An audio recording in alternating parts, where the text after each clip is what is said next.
Alam mo ba kung ano yung mga in-install niya dito sa may dingding kasi corner yung bahay namin? Nakita ko may laser cam. Kasi sobrang lakas ng ilaw eh. Sa dingding sa dingding.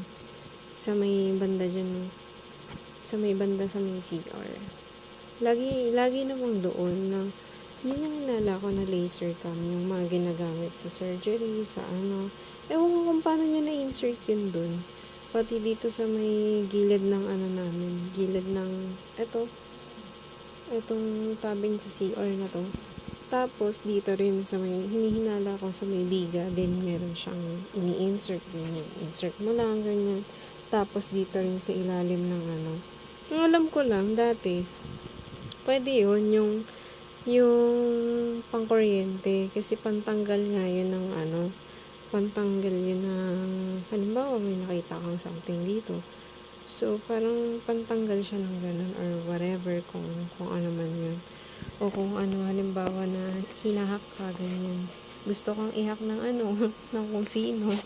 Pwede kang mahak tapos pasakitan ka niya nang hindi mo nakikita. Insert ka lang dito sa may ano. Kasi corner naman hindi naman kita eh.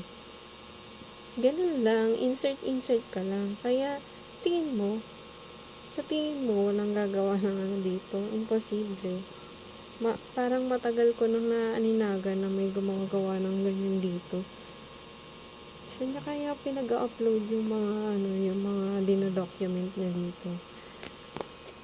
Kasi, hindi rin ang pinapaniwalaan ko, hindi ako makakadinig ng, as in yung dinig na dinig ko, as in malakas yung tunog ng boses, tas may, kapag tinatanggal niya, gumaganon yung tenga mo. Kasi nagpa-check ako sa doctors. Hindi niya sinasabi, pero tinatanong niya yung tenga ko dati kung namamasa ba yung tenga mo or parang may tubig, ganun. Siguro naghinala din yung doctor na yun kasi nagpa-check ako ng ipin. Tapos sumakit yung tenga ko.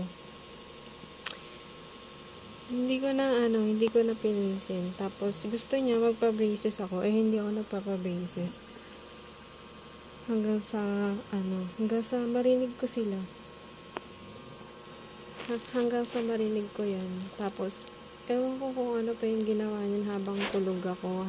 Kasi parang may nasapian yung mga kasama ko dito. Kasi nakikita ko siya, kumakausap siya ng walang tao. Yun yung kasama ko na yun dito. Dati.